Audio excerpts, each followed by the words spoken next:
जय श्री राम मेरे हिंदू भाइयों। आजकल ना इंस्टाग्राम पे एक फेक प्रोपेगेंडा चलाया जा रहा है बीजेपी के अगेंस्ट की। देखिए, ये बात हम पूरे देश को खली है कि हम अयोध्या से हार गए। मैं बिल्कुल भी नहीं बोलूँगा कि बीजेपी सरकार आ रही है, हम आ रहे हैं, हिंदू आ रहा है वहाँ से। और हर जगह बताया जा रहा है कि अगर आप गूगल पे भी सर्च करोगे, अगर आप लोगों के प्रेस पे देखोगे, बाकी चीज़ें भी अगर आप देखोगे तो जो प्रोपेगेंडा चलाया जा रहा है बेसिकली उसमें ये है कि इसके पीछे दो कारण हैं। पहला कि अयोध्या वासियों के पुराने घरों को तोड़ा गया और बदले में उन्हें मुआवजा नहीं दिया गया, और दूसरा एक सही कैंडिडेट का चुनाव ना करना, इस वजह से बीजेपी वहाँ पे आ रही। देखिए, आज मैं दोनों बारे में बात करूँगा, विकास के बारे में भी बात करूँगा और मैं बात करूँगा धर्म के आधार पे भी। तो पहला बात करते हैं धर्म के आधार पे भी, कि अगर वहाँ पे मस्जिद बन गई होती ना, तो आने वाले 50 सालों तक अगर कैंडिडेट वहाँ अगर मुस्लिम कोई कैंडिडेट वहाँ पे कभी गलती से जाता भी नहीं ना, तभी भी आने वाले 50 सालों तक फिक्स वोट था, एक सिंगल वोट पूरे देश में मुस्लिम कैंडिडेट को जाता।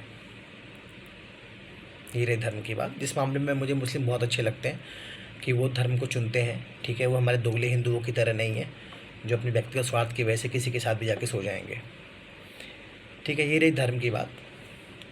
तभी तो 54 देश है उनका, तुम्हारे पास एक भी नहीं है, आने वाले 20-30 सालों में ये भी नहीं रहेगा। दूसरा बात करते हैं विकास की, ठीक है। विकास के बारे में तो सबको पता है कि जिस तरह से भारतीय जनता पार्टी ने सड़कों पे काम किया है, सफाई पे काम किया है, इंफ्रास्ट्रक्चर्स पे काम किया है, एम्प्लॉयमेंट पे काम किया है, हर चीज़ों पे काम किया है, इसकी बड़ाई विपक्ष भी करता है। आपकी जो दादी हैं सोनिया गांधी, जो दोगले हिंदुओं की दादी हैं सोनिया गांधी, मौलाना अखिलेश यादव, इन लोगों ने लोकसभा राज्यसभा में इन चीज़ों को लेके बड़ाई भी करी है बीजेपी सरकार की, जिसकी जो आज इन चीज़ों की मैंने बात करी। तो आपको देखो, मैं बता दूं कि अब बात करते हैं अयोध्या की पूरी जानकारी की।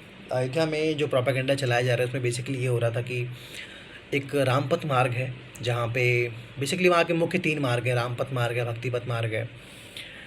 तो मैं आपको बता दूं कि जो प्रोपेगेंडा चल रहा था उसमें ये था कि रामपथ मार्ग में 2200 घरों, 2200 मकानों को, 800 दुकान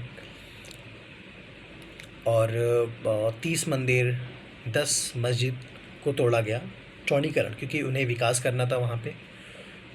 तो मैं आपको पूरा बता दूं कि पूरे अयोध्या में 4000 से 5000 मकान, दुकानें, मंदिर, मस्जिद मिला के 4 से 5000 चीज़ों को तोड़ा गया है,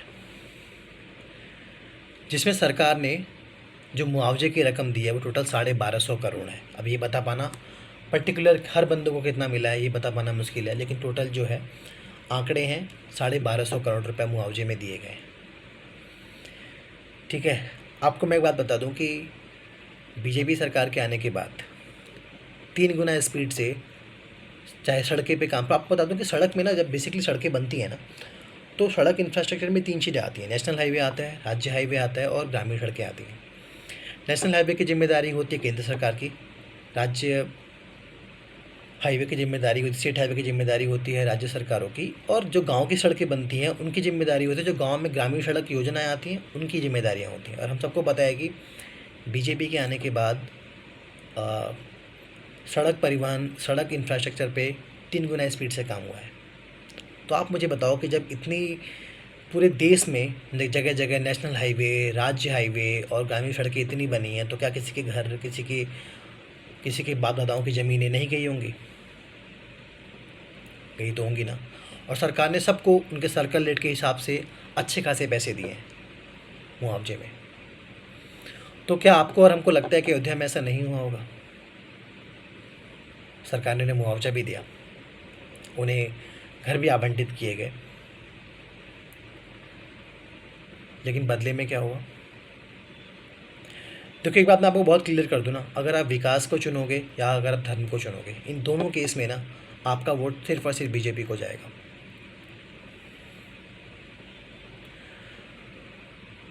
तो प्लीज़ मेरी अभी भी रिक्वेस्ट है कि अपने व्यक्तिगत मतलब को ना छोड़ दो कि मैं जातियों के आधार पे वोट देना बंद कर दो। मैं जाट हूँ, मैं गुर्जर हूँ, मैं यादव हूँ, मैं आदिवासी हूँ, ठीक है, मैं ब्राह्मण हूँ, मैं राजपूत हूँ, ये सब हट के ना हिंदू बनो।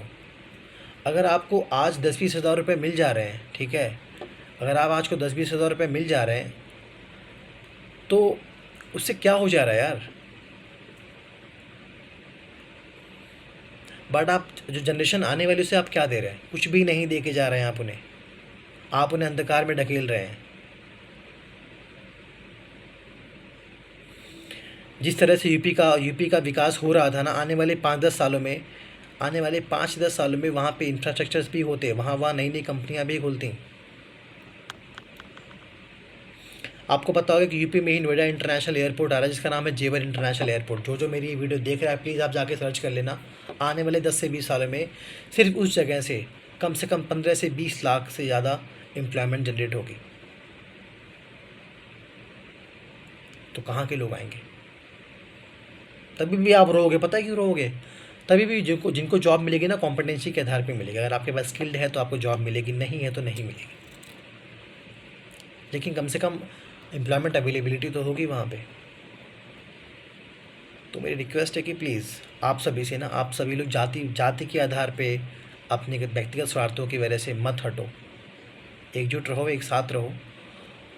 और चाहे विकास के नाम पे आपको वोट देना, विकास के नाम पे भी वोट दो आप, लेकिन तभी भी आपका वोट जो है वो बीजेपी सरकार को ही जाएगा। धन्यवाद।